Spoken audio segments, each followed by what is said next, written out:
Okay, good afternoon. I think we're going to go ahead and get started. My name is Whitney Yoder, and I'm with the Rogers-Lowell Area Chamber of Commerce up in Rogers, and I'm actually also a Leadership Arkansas graduate from several years ago. I have the privilege and honor to introduce this session, and Claire Bailey, our presenter and speaker. I just wanted to challenge everyone as you are sitting here thinking about managing and being a woman manager. You know, we all have a different set of challenges being women in the workplace and managers, but also think about maybe some of the times where you've had women managers and how you've engaged with them. So I'm going to challenge you to think about it from both sides, not just as a manager, but also as a worker who may work for a woman manager. But on to Claire. Claire Bailey has served as director of the Arkansas Department of Information Systems since 2004. She was appointed by the governor as the state's chief technology officer in 2007 and was designated as the state broadband manager in 2013. DIS is the agency responsible for managing the state network and telecommunications services supporting Arkansas's public sector. Under Bailey's leadership, DIS earned the Governor's Quality Award for Performance Excellence. Bailey is chairperson of the Arkansas State Technology Council, is the past president of the National Association of State Technology Directors, and is an executive committee member of the National Association of State Chief Information Officers.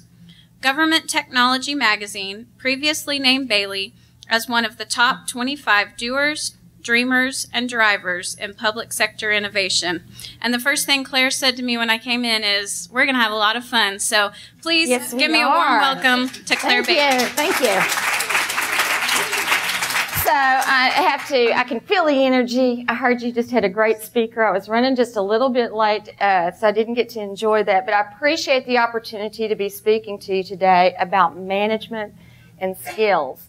And one of the things that I thought about as I got up this morning and thought, now I'm going to be facing a group of peers and people who are wanting to learn, what would I look at and how would I be able to relate my experiences? And I'm going to start off with the first part of my discussion was I had worked for the department for over 13 years.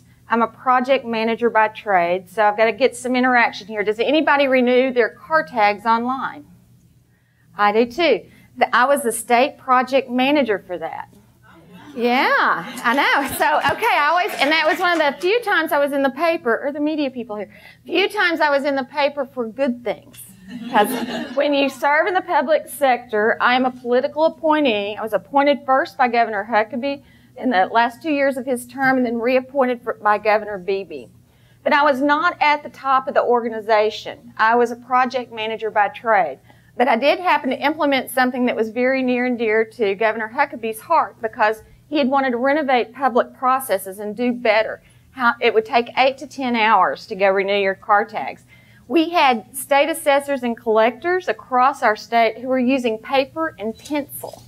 And we had to take that and get everybody to talk together with the state. And you know how exciting it is when we come to Rogers and say, we're the state. And we would like to help you. We're auditing you, or whatever we do, and to you. Sometimes it's for you, but you know how that rolls. So when we were there, we created a way, just very simple, for us to be able to communicate with a generic ID that was shared across cities, counties, and states for the assessor collector. It's called your Personal Property Assessment Number, or PPAN. And every day I'd come into work, and the director of the agency at the time would say, hello, Claire, how are you today? How's my favorite project? And he was the type of guy who wanted to be called Mr. And so he told me I could call him by his first name, but he said, but if I'm in a room of people, I'd rather be addressed as Mr. I thought, okay, that's way too hard for me. I'm just going to call you Mr. And I don't want to say his name because it's a small state. You're all related. So as we go through here every day, and he'd say, and by the way, if this doesn't work, you do realize you lose your job. Now, I was a single mom. I had a child going to school here in Little Rock. I thought, no pressure. I can do it. Piece of cake. And now, whenever I speak in Arkansas, it's one of the things we're proudest of. We made it on schedule and on budget. And that is what Governor Huckabee remembered about me. So here I am, a couple of layers down in the organization, and all of a sudden, they call me over, and I was miserable in my job. We'd done a huge reduction in force. I had to look 25 people in the eye and say, I am so sorry. Thank you for your years of service. You are no longer needed by the state of Arkansas. Security will now take, and they called your name. It was horrible. If you've ever had to go through that or been the recipient of that, it's a life-changing moment. And we'd all worked together for years. So after I did that, I had my resume all ready. My son had grown up and moved out to Vegas. Mama Claire was going with him. And so the director at the time then, which was a different one than the one who threatened me all the time, came in and said, do you have your resume ready? You're being considered for a job. And I said, sure, here it is. And that freaked him out because I was ready to go. And I said, sure, here it is, send it on. And I get called up to the governor's office. And so as you know, you may or may not know, but when you get called to the higher office, whether it's your boss's boss's boss, the CEO, the city director, whoever it is for you, sometimes, generally for me, it was not always a positive experience. So I go in and I sit down, and all of a sudden I realize I start confessing. Because I'm sitting there, okay, you're going to know a lot about me by the end of the day. I'm Catholic, I'm the youngest of 6, I'm generally guilty, I did it. My father could look at me, and he was right. And so I look at him and they said, would you be interested? You're being considered for the director job. And I said, I'm Catholic, I'm single, I like to have a cocktail. I mean, this is Governor Huckabee, and I do like him, but we know he's a former Baptist minister. And I start going into all this. I think I have dated a Republican. I'm not really a political person. So as you get to know me, just imagine my staff's amazement when all of a sudden the press release, and the way they told me, they said, we're considering 2 candidates. It's between you and a gentleman, and the way you will know is if you get a call tomorrow to come up and have your picture made with Governor Huckabee. And so I'm sitting there, I'm all dressed up the next day, and I'm kind of nervous. Sure enough, I get a call, come have your photo made with Governor Huckabee. And that's how I found out. Well, then they timed the press release. And again, I was several tiers down in the agency, and all of a sudden that press release went out, and they did the agency announcement that it was me. And you could hear the wind sucked out of the agency because A, they were kind of shocked, and B, a level of excitement. So you have, as you go through different tiers of management, you're going to have people who support you. You're going to have people who you think are your supporters and your BFFs, and they're not. And then you're going to have those people who are just thinking there's no way you can get the job done. So that announcement went out, but before I did, I have a great friend, and she would not mind this story. Her name's Nancy Jowdig. She leads my customer relationship management. She's worked for every director for the past, we go through them kind of quickly up until me, knock on wood. But she'd worked for 4 different directors in her current role. The deputy director at the time could make Nancy feel very, very bad. He could bring her down. Her blood pressure skyrocketed, the stress level in her voice. She's always wanted to be a pleaser, and he was one of those people who could just make you gnash down, and the kind of person we will never be, because we're here learning and we're here growing. That we take those experiences that we've gone through and we say, you know what, I'm never going to be like that.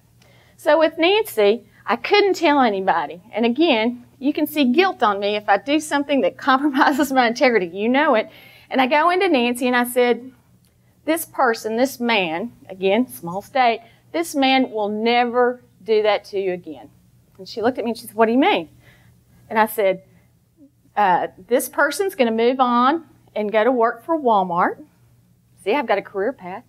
And the CIO at the time, this person is going to be the new CIO, and I'm going to be the director of the agency. He will never treat anyone in our agency like that again. And then she jumped out of her shoes, kind of like they do in the movies, and hugged my neck. And then the press release went out. She was the first person that I told. So through that, I have a regret that I should have started 10 years ago. Because 10 years ago, I was not the chief technology officer. We had a CIO. The average lifespan of a CIO's career in public sector at the state level is 18 months. Nobody really some people line up for that job because it was a stair-stepper job. And so our CIO didn't resonate, that office did not resonate with the legislature. And part of my job is to attend legislative hearings, testify in legislative hearings, both for Congress as well as the state, and then be able to communicate and ensure that we get the right laws in place for Arkansas. I've had the opportunity to write laws and submit those through the legislative process. I am very blessed and very lucky to be in this job. And I count those blessings every day. But my one regret, when I got this job, I wish I had kept a journal. Because so many things that you go through in your life, you forget. The good points of your life, the failures of your life, and we're going to talk a little about that. So I think I'm turned on. There we go. So it's a new day. Number one, management lesson. Yesterday is gone, can't fix it. You might have said something you shouldn't have done, but then again, we got to let it go. Somebody hurt you, somebody has said something, somebody's made you feel like crap and doubted your skill set. You're going to beat them, and I'm proof of that. The people that I need to tell you what happened to the guy who made people feel like that. So he was one of the people who was very key in our reduction in force. So I had it planned. Oddly enough, he developed a back issue. No HIPAA because I'm not using names, but he developed a back issue. So immediately after I was appointed director, he stopped coming into work. And I thought, well, that's interesting. So I get my HR, had a wonderful HR leader, brought him in, and I said, okay, we need to bring this person in because I'm letting him go. I have that capability, and let it go. I'm letting him go. And so we had it all planned out, but the gentleman never gave me the opportunity. He said, when we called to set up the appointment for him to come in to see me, he said, I know she's going to fire me. I'm resigning. And that's okay, because that toxic personality was gone from our agency. And we started right then and there, starting to see how we could morph and change to the level of receiving the Governor's Quality Award. Because guess who you're going to get your attitude from? If you're having a bad day and you didn't let the night before go, or Dancing with the Stars or The Bachelor, whatever we do in our spare time, and so if you walk in with an attitude and you don't let it go when you hit the office, my staff knows. I laugh and tease about myself all the time. I use Botox. I have a severe frown wrinkle. And I'm going to tell you this from a perspective that you may find odd, but I found that when I looked at people, I wasn't angry. But when I turned and looked at him, I made this network engineer just step back from me because he thought I was going to hurt him.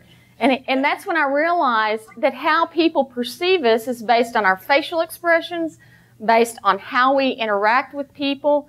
And if I have a day where I'm not walking down the hall and I'm not looking at everybody saying, hey, good morning, how are you today? Naming people off, asking about kids, asking about families, and that interaction that we know how to do. We have a man in the room, and I'm really not going to bash you at all, but just know that we're different. Did you know that? Our leadership styles are different. Our interactions are different. The things that we notice and the things that can hurt us are different. And so we've got to let it go. And it seems kind of simple. I was talking a little bit before this event. I'm the youngest of 6 children. I'm 54, so I have a sister for each generation. Number 3 sister is a sociologist. She has her doctorate, and she's a feminist. She got her doctorate from Texas A&M, and as she was writing her request to join their doctoral program, she said, you need me for diversity. You are a white male organization that refuses to change and all these, and she reads this to me, and I said, Sissy, that's really good, but you're trying to get in. You're not trying to offend them. And so she ended it with, however, I've always respected your traditions, and go Giga Maggie, something. So with that, though, I asked her to travel with me and to spend a day in my world, because from her sociologist background, we are very different. She would not do Botox, and she gets on to me. But we are who we are. And that's the other part of it. Embrace yourself to be who you are, no matter how it is or what you stand for. Just be you. The other thing that I learned is I love to talk. Sue knows me for a long time. I enjoy talking. Man, it's fun, and I'm not too smart for my britches, but I do know how to tell a good story. We got a couple more. Remind me about the bathrooms. But you need to listen. I wish I had listened more. And the important thing, as you rise up through the management ranks, is to listen to your peers and your coworkers. And in our organization, we're relatively a flat organization. We don't have a lot of tiers of management. Office of Personnel Management, for those of you who are familiar with state government, has created an environment where there's not a lot of ways that you can grow professionally. So we have to fix that as we can as leaders in how we determine our world. But I found that somebody would start talking to me. We'd start talking. They'd tell me this problem. I'd say, well, here's what I want you to do. I want you to do this, this, and this. Now, how does that make you feel when someone does that to you? It makes you shut down and think, well, my idea isn't that good. So I've learned, because I am a type A, to listen and to be able to ensure that if you need me to help you, I say, you have to tell me, Clara, I want your help. Other than that, I'm just going to listen all day long. Hardest thing to do is to listen effectively. And it's a skill that I try to go all the time. You never stop learning. I read Sheryl Sandberg's book, Lean In. Don't know if you've read it, don't know if you haven't. It was different for me because I'm the baby of 6, 5 girls, 1 boy. And never in my life did my parents tell me, you can't do something because you're a girl. Never.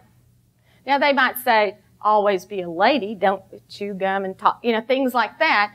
But never did my father and my mother ever look at me and say, you cannot do that.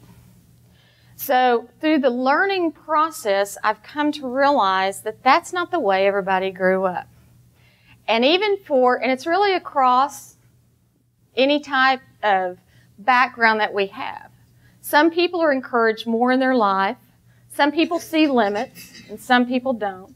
But when I read Sheryl Sandberg's book, I wanted to learn. I wanted to see she's this great person. She's got this wonderful role for us. She's one of the top female leaders in our world. How did she see where we are? And it was different for me because the whole concept of Lean In is making sure that you're at the table, that you're not afraid to speak out. And I thought, well, that kind of came more natural to me than some of the things that she pointed out. But I almost felt like we're past that. The other learning part is whatever your trade is. I'm a project manager by trade. I can always be a better project manager. There is always a new tool out there. I speak a lot. There's a lot of things I could do better in a speech. There's a lot of things that I can do from a presentation perspective. Never give up, no matter what the age or where you are in your career, on the learning aspect. And the most important people I learn from, I tease. I talk a lot. I've already told y'all that. So most of my job is reading email, responding to email, writing a paper, writing different things, and speaking to different groups and trying to encourage staff. A lot of talking. I haven't programmed since a long time ago. I used to work at J.B. Hunt, and the systems guys would go, oh, God, Claire's programming, and get very worried. So as a natural event, though, those people who are doing the true job, the ones on the line, interfacing with customers, those are the people I learn the most, and how to improve and how to get forward. Those are the people I try to reward the most and to ensure that they have capabilities to learn. And I don't judge, and we shouldn't either. It doesn't matter. I had a young woman yesterday, my head of HR had just spoken to her, and she is going to school to get her degree in procurement. And when he spoke to her and she was wanting to advance, it wasn't really about money, but she wanted to advance. And he said, well, you got to wait for Mary to retire. And when Mary retires, you can get moved up. So he and I get to have a conversation where he will listen. I will let it go after I talk to him, and we will all learn together how not to talk to employees. The first thing I asked was, what do you want to do? And let's make that happen. So sometimes when you get promoted to a specific level, all of a sudden you have the opportunity to create the staff of your dreams. But sometimes you might inherit the staff of your nightmares, and you're kind of having to deal with that. And how do you know who is who? And you're going to have people, I will tell you what, I've got people who are my best friend. Man, when they see me and everything, they'll just, I can't just feel the love the minute I see them. But I also know that on my deepest, darkest day, those are not the people in the trenches with me. And you got to be able to see through that. And so I did my best to create a team, but some of the hardest positions to fill are that HR director position. So if you got any people, we're fun to work with, soon as. But when you're dealing with people, go with your gut. Don't be afraid of what your gut is telling you. I wish somebody had told that to me, particularly when I was brand new in the job, because I learned very quickly, you know what, my gut's pretty good. I should have listened to it more. And in retrospect, that's one of my number ones. That follows very closely to trust. You have to be trusting. You have to be trusting in your employees that they are going to do what is right. We're all adults here. I hired somebody back. He's actually somebody responsible for me coming to Department of Information Systems in the first place. And yesterday, we were having a discussion, and I looked at him and I said, now, when you come back, we're a newer, better agency. Our vision is customer satisfaction every time. We strive for that. And so the next thing I know, somebody's coming around and walking around to see who's in the office at 8. And we have flex time, so it's really a variable. And then the next thing I know, I came back from Christmas holiday, and they wanted me to buy a package at the end of the year that was only great deal, $500,000. Be up in 3 months, $20,000 a year maintenance after that. And I'm like, who did you talk to? And what do we need this for? And by the way, we already have a product. And so I found that instead of following the processes that we had put in place and treating people as adults, we were going back old school management style. So guess what we did? Let's see, we went with our gut. We learned. He listened. And I now have let it go. And guess who won? So with that trust, that's not only the trust of yourself, but I went to trusted employees and said, what do you think about this implementation? How do you see this going? And they didn't have an opinion because no one had involved them. So we have to focus on establishing those trusted relationships. And I believe he trusts now that I will not buy something that is briefed to me in that way. And so he's moving forward. This is kind of scary. Experiment and empower. Again, you may be at the entry point of leadership. You may be advancing up that role of leadership. You may be listening to this thinking, I don't want to do that anymore. But one of the things that I did, I had never traveled internationally. Now, I also have a disease called rheumatoid arthritis. If I'm not on my medication, I get it intravenously. In fact, March 28th, I'll be hooked up for 8 hours to Rituxan. It's a wonder drug. I can dance again, so that's wonderful. I'm walking. If I'm not on it, I am bedridden, and it's a bad day for a little bit. But so with that rheumatoid arthritis, it's limited some of the things that I've been able to do. Well, I have never traveled internationally. And I got invited to speak because Arkansas.gov, our state portal, how you interface with a lot of state services, was ranked #1 in the nation. Little bitty Arkansas. It was back in 2011. We got international recognition, and I got to fly to Kuala Lumpur. And yes, the only difference is I flew Air China. I actually left Kuala Lumpur at 11 o'clock at night, flying to Beijing, so I know exactly where that flight path is. So we hope for the best and hope they find whatever happens soon for everybody for peace. But when I went over to speak, my son, who's 32, very conservative, and which if you knew him back in the day, you would laugh at that one. But he actually said, as long as you're traveling with somebody, Mom, okay. And so I got my best friend, a guy named David Bien from the state of Michigan, the CO from Michigan. And I said, David, let's go. And he said, well, I got family, but I think I've got this worked out. I said, okay. So months out, we're planning and coordinating our trips. We get ready to go. 2 weeks before we're scheduled to leave, David said, you know, Claire, we've got soccer that day, and I'm not going to be able to go. And I went, by gosh, I can do this. I can get on that plane. I've never been out of the country. I can fly for 28 hours overseas and go to Kuala Lumpur.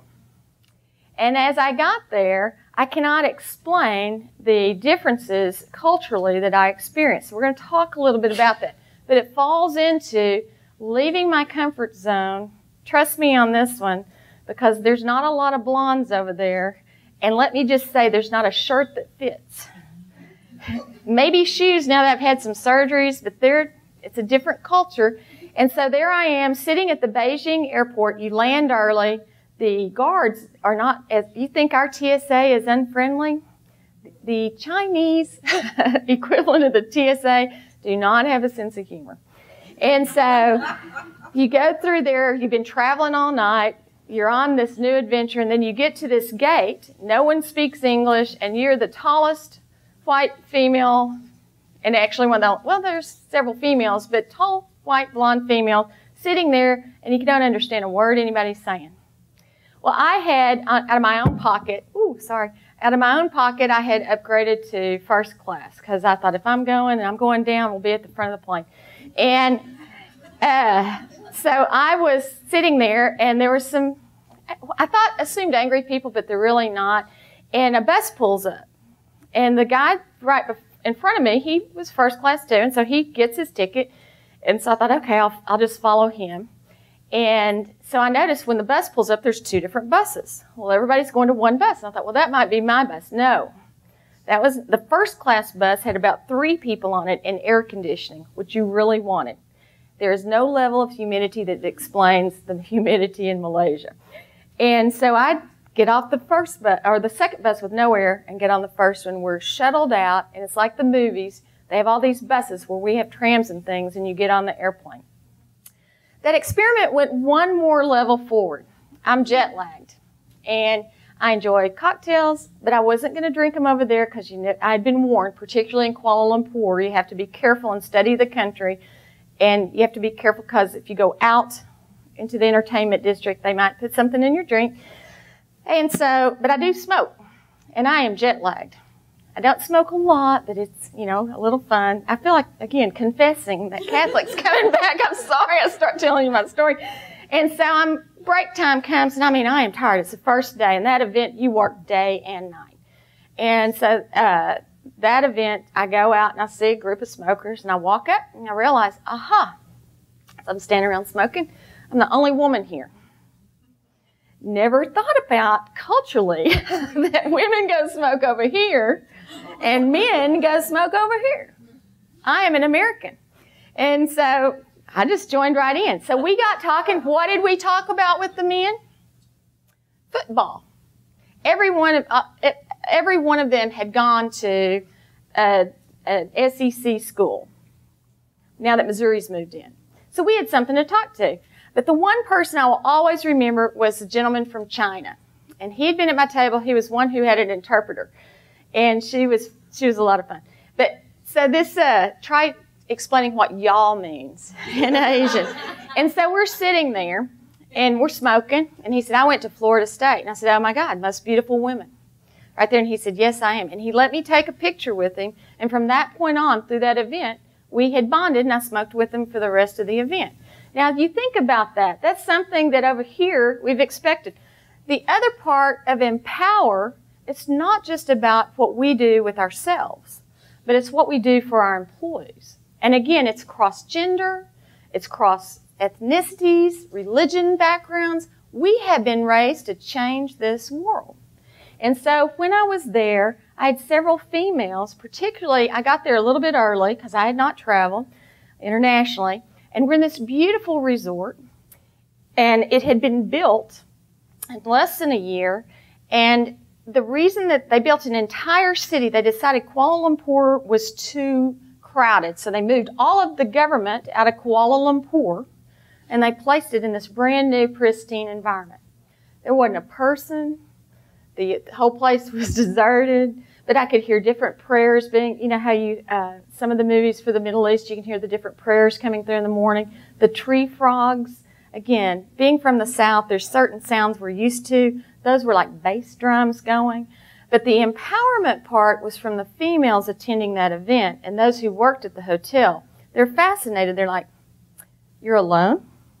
"Yes, I am. I am experimenting."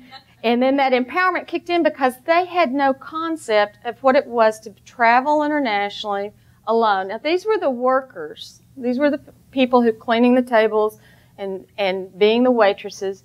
And we had the best dialogue about what you could do and how you could get to a new level. Now, granted, they had their leader at the time, their median average wage across the spectrum was around $1,200 US dollars a year, $1,200. Yet he had a vision by 2020 to be at $40,000. So he was a leader and a visionary. But that empowerment came in the oddest times of listening to people's stories and understanding that we are very fortunate. We may not feel it, but we have the world at our feet.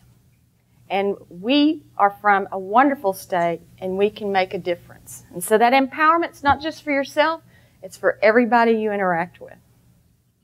Which brings me to seize the world and change it. Now, in our world, when you seize the world and change it, a long time ago, when I was working on how to automate your streamline automation, and that guy, Mr. whatever his name was, would say every morning, "How's that my favorite project going? You know, if it doesn't work, you're going to get fired." And I'm sitting there going, "Yes, sir, we'll get that done." On the seize the world and change it, there were two ways I could have looked at that. I could have thought, "Oh my God, get that resume brushed off a little early and get out of this world because he's going to fire me," or not. We can change it. So when I got promoted to director and the press release came out, I used to say back in the day, when I'm the director of the agency, we're not going to allow this to happen. I'm not going to stand for this. There were two things that happened to me that were shocking. One is a fellow coworker, project manager at the time, came in, scheduled time through an assistant. I'd never had an assistant. We've now are celebrating our 10-year anniversary, and it'll be a throwdown. And so this woman comes in and says, "I need to know how you did it." I said, "How I did what?" She said, "I know, I've heard about you, and you said that when you're agency director, we're not going to do it this way." And that was something that was ingrained in me, that it was a vision that I had, a strategy that I had, and I just wasn't going to take no. Now, I honestly thought I would have to leave public sector, contribute a lot of money to be a political appointee, but that was not how it worked for me. So always know what you can do to change the world. I am a very good project manager. Very good. You give me a project, no matter how big the budget or small the budget, I grew up, youngest of 6, we can make that happen. It's all in how you look at things that make the difference. How you get up every day and look at your world. Me, my positive attitude, I never give up. You would never know if we're out having cocktails and there's good music playing, you would never know. I've had 7 surgeries in the past 5 years. Just as Sue, because I missed a board meeting or two, because I'm on her board for the Performance Institute. The other part of my strengths is I love people. I believe in you. I believe that if your team can do it, if I look at you and say, "You know what, we're going to make this happen, and we're going to get you every tool, and you can do this," that's half the battle, is getting over that self-doubt.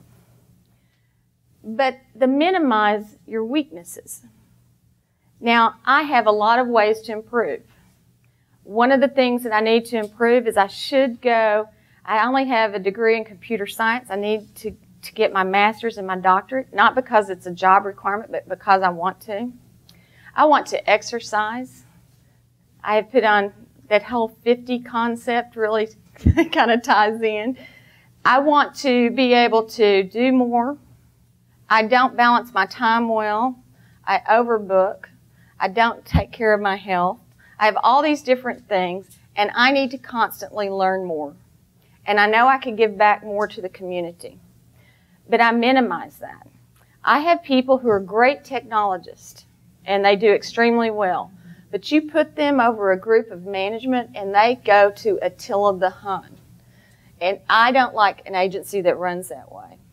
So what I try to do is understand you and what you want to be, what your career goals are, and then help you move forward to accomplish that. My chief fiscal officer left me this year, and one of her career goals, would you like to know what she decided to do with her life? She's Catholic and became a nun. She has grandchildren. She lost a son in a very horrific criminal act that was just very senseless. But she left and told her grandchildren. It was different because I'm Catholic. I'm like, how do you do that? Because you still got kids and grandkids and things. But think about that, and we helped her get to that point. So maximize your strengths, minimize your weaknesses, accept your weaknesses.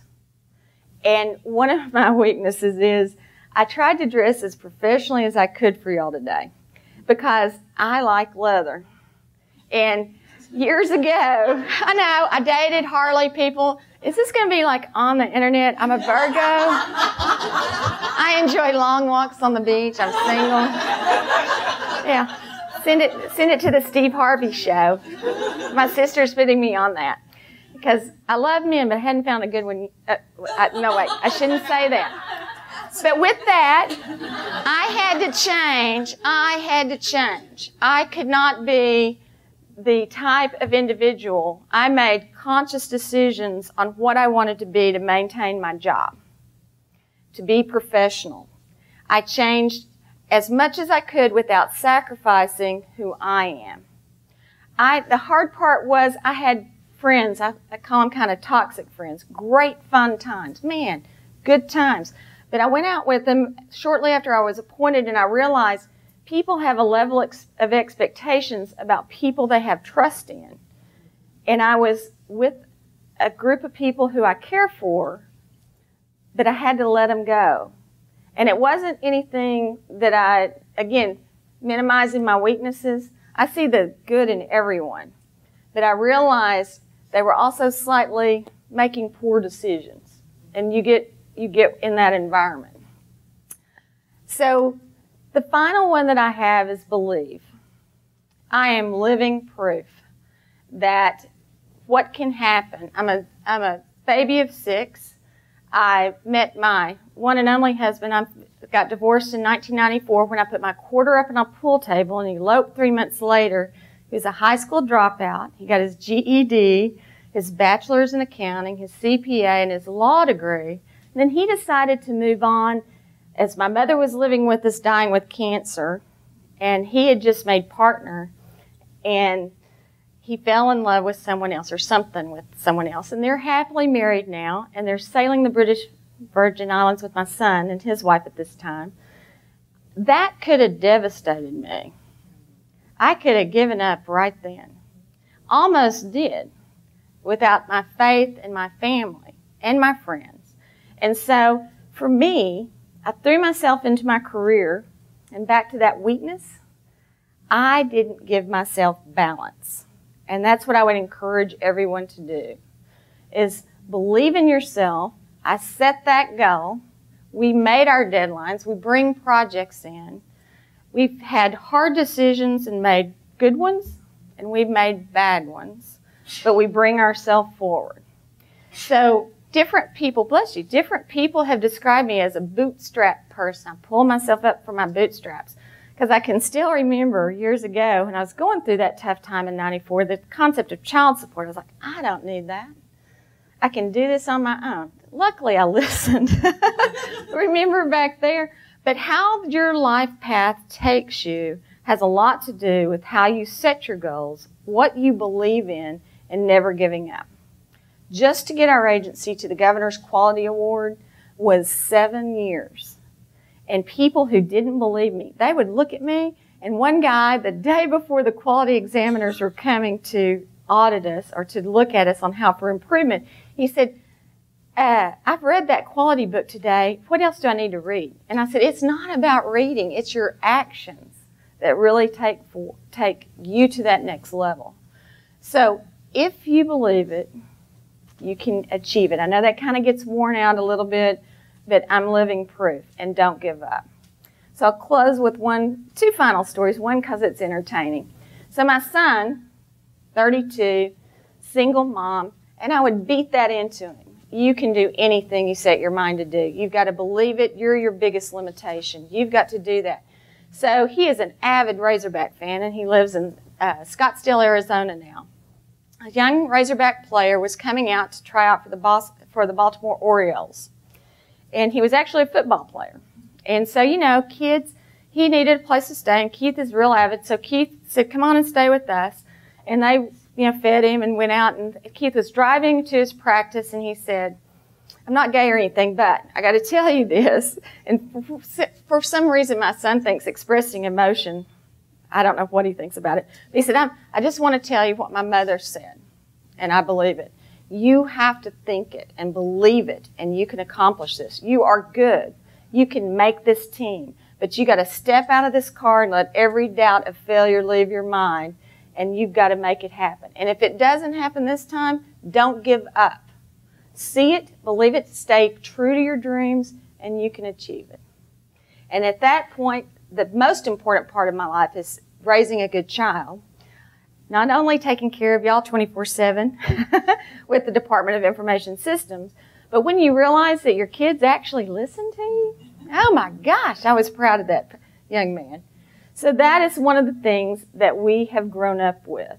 And that's one of the things I wanted to pass on with you and end what I've looked back on my top 10 things that I've learned in this career.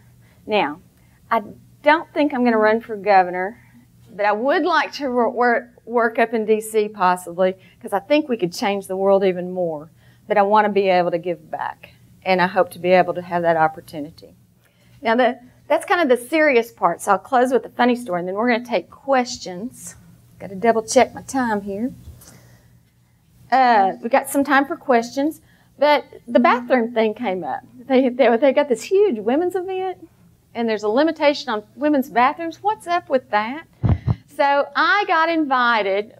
Google announced this cloud, and it's something that's everywhere. They announced this big cloud event. They invited the top 350 CIOs in the world, and I was one of the invitation list. So I go, and it was amazing. It was in Palo Alto. You know, we're kind of advertising Crown Royal, and we got some car ads. And when you go to Palo Alto, Silicon Valley, they're doing high-speed processors, new types of solar backpacks. It's a different concept on the billboards and advertising. So I'm looking around at Palo Alto. This is great. They let out the event. The person who was leading Google at the time spoke a little bit about cloud. We had some different questions. They let out the event for break, and they've got great cappuccino machines, the food there. There were people working out, a wonderful atmosphere. There were pets. You could take your pets to work. It was amazing. But I noticed this huge line. So I go up to a man in line. I said, excuse me, is this a line for the Starbucks, for the cappuccino? He said, no, ma'am, it's the restroom. And for one time in my life, I did not have to wait in line because there were only 10 women. Now, okay, sad. That's sad. Minimize the weaknesses. It was sad we don't have more women in technology. But the other one, hey, we didn't have to wait. So that's a true story. So, questions. Got to have some. Okay.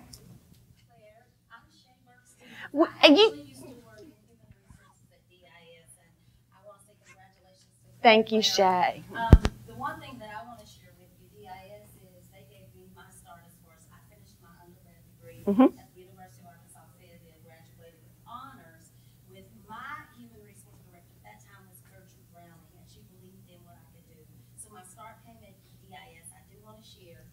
I think it's wonderful to listen to you because I know some of the... You knew me then. You knew me back in the day because that was before I was director. She always, Claire, you couldn't pass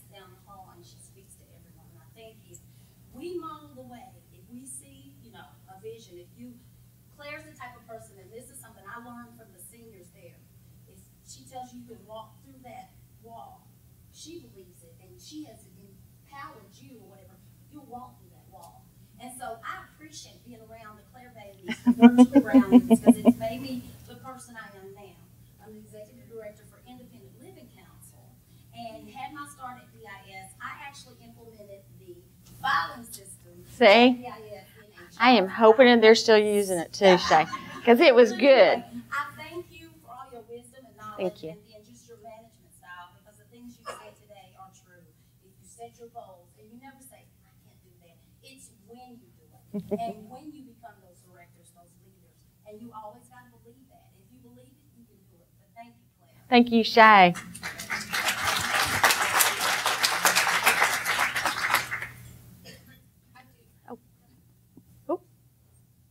Okay, she's right here. Then we're going to go there. I do have a question for you about just kind of transitioning from non-management to management. Okay. And the change in that mind frame in terms of that transition, and just talking about maybe some of the things that you did to kind of get your mind where it needed to be. So that's a very good point. For those at the back who might not have heard, how do you transition from one role into management? And what are some of the things that I did as that occurred? We didn't have a lot of training. There wasn't that preparation. Other than what management courses I took in college, that was about it. And so some of it is inherent to your personality. But what I did was I found mentors. I found people I respected as managers, who I could look up to and who I could trust to give me good advice, because some of them can be really nice to your face, but I mean, this sounds bad, but possibly setting you up to fail. And so you've got to pick and choose. Now, I had the opportunity, going up in management was I had to learn a lot, but I also drew from my personal experiences. I was a single mom. If you're 10 minutes late for work because you live in West Little Rock and you're dropping your kid off, I'm not going to write you up. If you have to leave early because you have a sick kid, or you can't get to work, or daycare's out. If your wife is having a baby, making sure that we're playing fairly both ways on making sure the dads are at home with the wives and not being kind of working through the process that we can do. So using some of I wanted to treat people the way I had been treated, and let go of the bad memories. And then say, I'm not going to be that kind of manager. I read and studied. And then later, the bigger challenge, I had been a director of an operational agency, which I could do day and night. But setting strategy is hard. Think about it. Where did we go before Facebook and Twitter and all the different ways that we interface with one another now? Or just texting. And so I have a professional mentor that I had the opportunity to have, and his name is Jose Reguero. And I would bring him in. If you have a mentor, bringing them in to watch your interaction. My sister, the sociologist and a feminist, I wanted her to see the interaction I had with different groups of people, because I didn't want to be offensive, but I'm a Southern female, and I wanted to not lose myself. And how do I deal with that? Because I think there are ways that we can be in situations that if you're in an uncomfortable situation, leave it. Smile. I do believe in smiling, because you can get a lot across in that smile. It's not always happy. Oh, yeah, you did not just say that to me. And so, but reading is a good opportunity, and find that mentorship group. And I think that's one of the things that we as women need and will more of, is finding those people that we resonate with. So you can find me on the internet, Claire Bailey, and let's keep the momentum going. And I'm available for any advice or anything. But I had a professional mentor who could guide me through the elements of the CIO. The politics I learned back in, you're going to laugh, I was Girls State 1978 in Texas, and so I knew how to write a bill. That part came naturally. Does that help? So real quick story, I need to give you some props too. I managed the judiciary's website, and if you know law students, you know That was my ex-husband. Sorry. Oh, this is going to be live, isn't it? Oh, this is great. So imagine on the day that Barbara Chemicals come out and your new fancy website crashes, and the dude who should have been the problem solver would have sat there for 2 hours, but I found out that he was waiting for someone to call him back. I said, no, that isn't how we're going to do this. And so I called 2 other guys on a golf course and got her cell phone number, and she had to fix just like that. And it was We not did. her fault, it was our fault. But so thank you. You're welcome. And that's right. Yeah, I have found that. But a question I do have is that one problem I have is that I resent having to what I feel like is sweet talk women into doing things for me. And I'm not talking about above and beyond. I'm talking about their jobs, right? And so I think women, when they ask other women to do things in a professional context, are treated very differently than a man because you just take their authority without question. And I don't know how to respond to that. Okay, so I have lost again, toxicity. I've lost who I thought were my really good friends over that. And you know what? That's okay. If they can't deal with me and my success and the way I give orders, accountability is critical. And we got to stop giving each other slack. I don't treat anybody any differently. And the friend that I said that man kind of kept her under the thumbnail, she's one of my top performers. She's pretty. She's got a lot of jewelry and she dresses to the nines. And that had worked for her for a long time.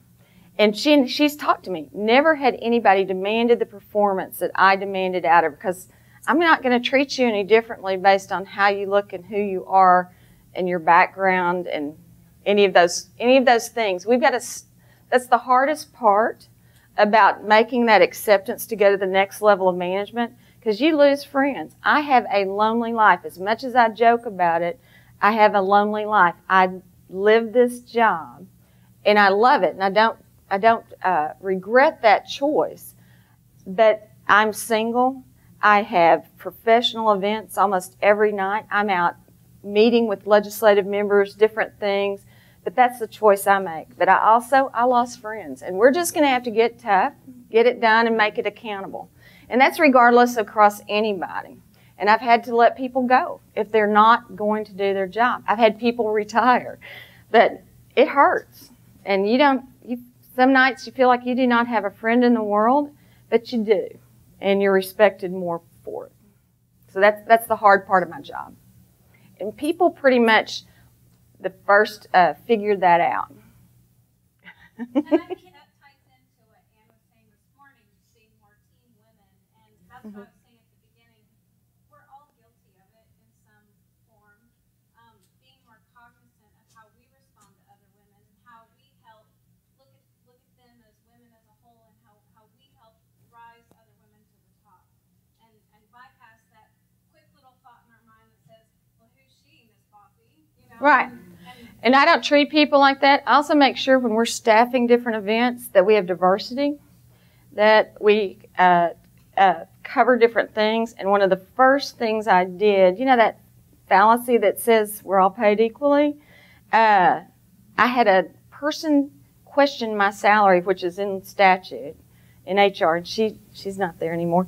But that was not the reason why. That came out wrong, but it's not the reason why. But would you question a man who got the job? No, but it was only because I'd been there. But the other component of that, I lost my frame of thought with that last joke. I looked at all the pay across the agency for the first time, and I saw people doing the same job getting paid less. And I fixed that. And that was one of the first things I did. So when you get to that position of power, it's up to you. And you have that authority to get that done. One more question. I'm sorry. I just had something to ask you on Okay. top of what you were responding to her, which is, have you always, obviously you have a really great personality. I think, Thank you.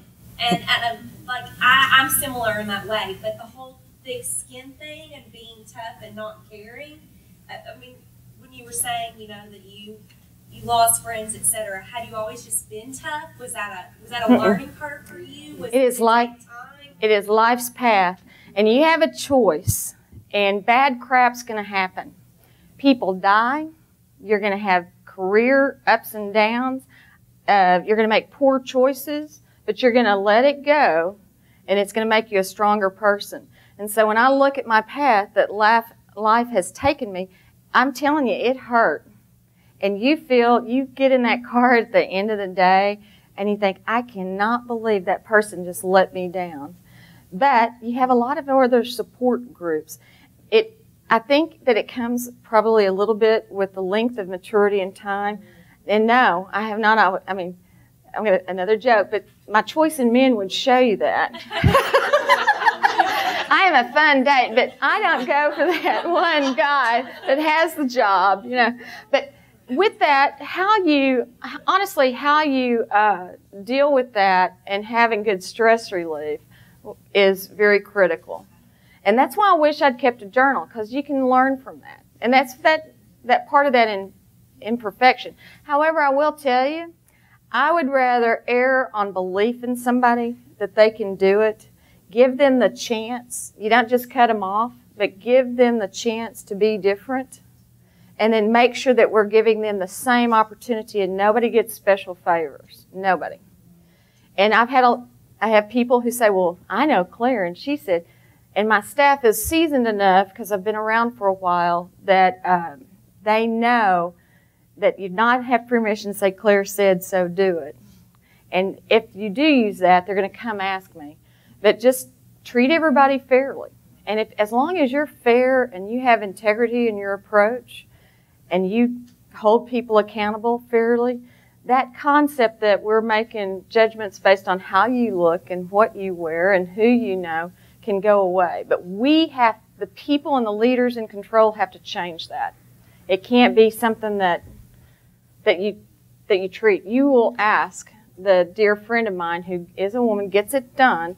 She sits at a certain location at the table. There's two people in my organization that it's either her fault or this guy's fault. And she said, I'm moving chairs because you look at me when you're talking and I think I'm always wrong. And I said, no, it's not that. But you have a lot of responsibility. And she's got to step up to that challenge, as does he. But that's hard. Fairness, accountability, and your integrity of treating everybody the same.